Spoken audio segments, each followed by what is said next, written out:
কি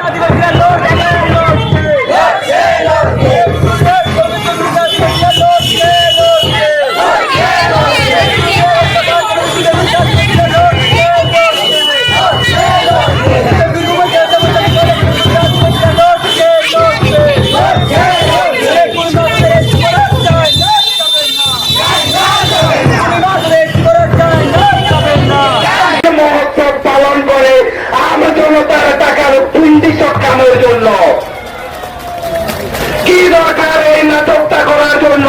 আমজনতার ট্যাক্সের টাকাকে নয়ছয় করার জন্য আবার আপনি করবেন সেই প্রজেক্টের নাম করে এক একটা প্রজেক্টে 300 হেক্টর বনভূমি ধ্বংস। বর্তমানে ঠোরগার যে লড়াই শুরু হয়েছিল অনেক আগে থেকে, এটা উল্লেখযোগ্য শুরু হয় 2018-তে।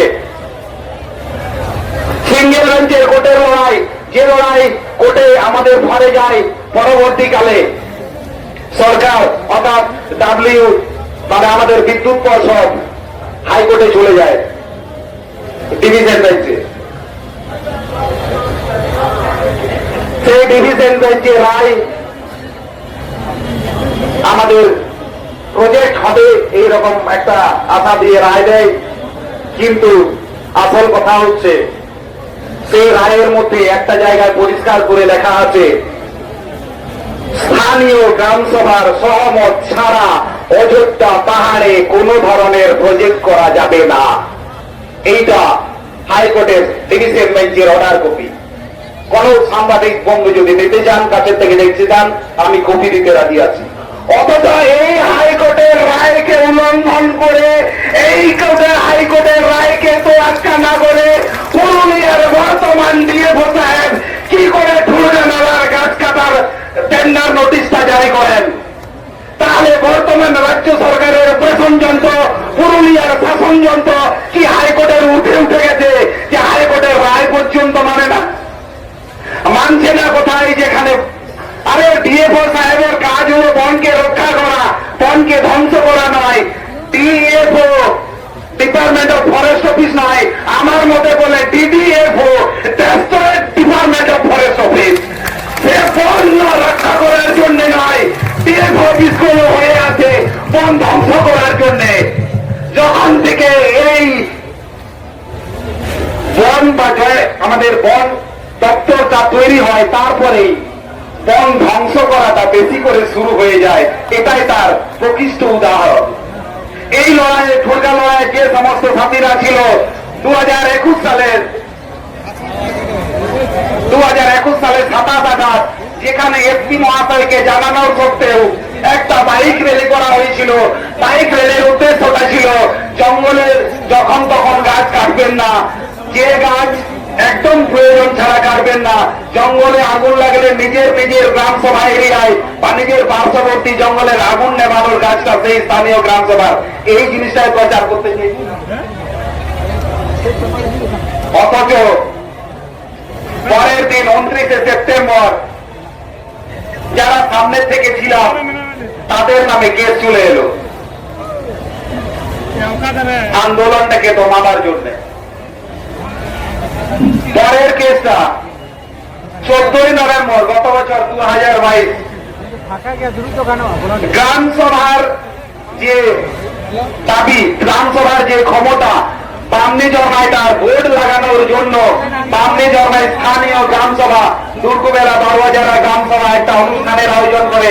সেদিন বিরসা মুন্ডার জন্মদিন, এবং সেদিন যে বিরসা মুন্ডা প্রথমে আওয়াজ তুলেছিল আবহাওয়া দিশম আবহাওয়া রাজ, জল জঙ্গল জমিনের অধিকারের লড়াইটা বিরসা মুন্ডার প্রথম এই আওয়াজটা তুলেছিল। সেই বিরসা মুন্ডার জন্মদিনে সেদিন যখন ব্যানারটা টাঙাতে যায়, সেদিন বাঘমুন্ডি পুলিশ এবং বাঘমুন্ডি রেঞ্জার পরবর্তীকালে আমাদের 12 জনের নামে অ্যাটেম্প টু মার্ডারের কেস দিয়ে দেয়। উল্লেখযোগ্য বিষয়, এই কেসের একজন পার্টি, এই কেসের মধ্যে আমাদের যে একজন আছে, সে হচ্ছে আমার সামনে বসে থাকা অযোধ্যা পাহাড়ের তিহরি বাবা।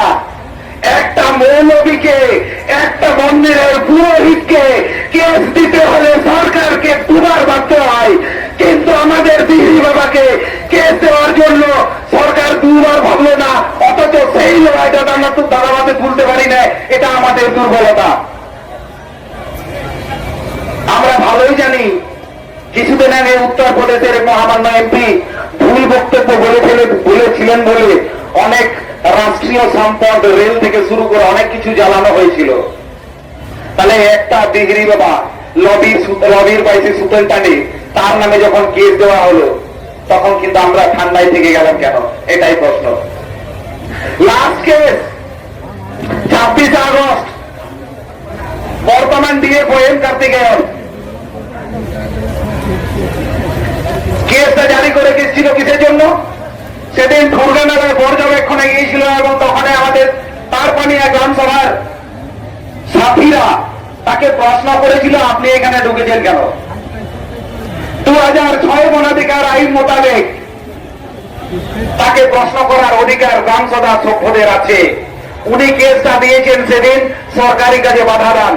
উনি হয়তো জানেন না 2006 বনাধিকার আইন অনুযায়ী প্রতিটি গ্রাম সভার প্রতিটা সদস্য সরকারি কর্মচারী, অর্থাৎ সরকারি কর্মচারীকে আরেকজন সরকারি কর্মচারীকে জানতে পারে কি অধিকারে কোন ক্ষমতা বলে আমার এরিয়ায় গ্রাম সভায় আপনি প্রবেশ করেছেন, অথচ সেদিন কোন সদুত্তর দিতে পারেননি। দিয়েছেন কি? আমনুল দাসের নামে কেস দিয়ে দিয়েছেন। এইগুলো আর কিছুই নয়, আমাদেরকে দমানোর একটা চেষ্টা। এইগুলো আর কিছুই নয়, আমাদেরকে রোখার একটা চেষ্টা। যে মতেন প্রকারে রাষ্ট্রীয় শাসনযন্ত্রকে কাজে লাগিয়ে যে আন্দোলনটা দানা মঞ্চে, প্রকৃতি বাঁচাও, আদিবাসী বাঁচাও মঞ্চ এবং আপনাদের স্বতঃস্ফূর্ত সহযোগিতায় সেইটা আমূলে বিনষ্ট করার চেষ্টা। যদি অযোধ্যাকে বাঁচাতে হয়, আজকে 77 বছর পরে যে একতাটা আমরা রানী রাসমণি রোডে দেখিয়েছি, এই একতাটা দক্ষিণবঙ্গের যেদিন অযোধ্যার বুকে দেখাবো সেদিন জানবো সত্যি অযোধ্যাকে বাঁচাবো, দক্ষিণবঙ্গের ফুসফুসটাকে বাঁচাবো, দক্ষিণবঙ্গের অক্সিজেন ভান্ডারটাকে বাঁচাবো, দক্ষিণবঙ্গের সব থেকে বড় বন্য প্রাণের আবাস স্থলটাকে বাঁচাবো। আমাদের যখন আজদিয়াতে সেন্দ্রা হয়, যারা অবাঙালি তাদের কাছে সেন্দ্রা মানে পশু সরকার, পশুদের গণ হত্যা তা নয়। এর নামে একটা জানোয়ার প্রেমী সংগঠন আছে, এদের নাকি খুব চোখের থেকে জল পড়ে, চোখের থেকে আবার রক্ত পড়ে, যে বনের পশুগুলো মেরে শেষ করে দিল।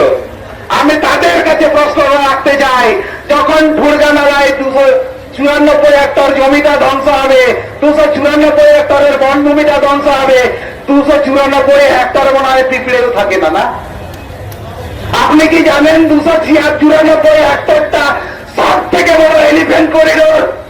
সেই হাতিগুলো যাবে কোথায়? সেখানে আছে মারান বুড়ুডুঙ্গরি, সেইখানে আছে হাতিবাথান,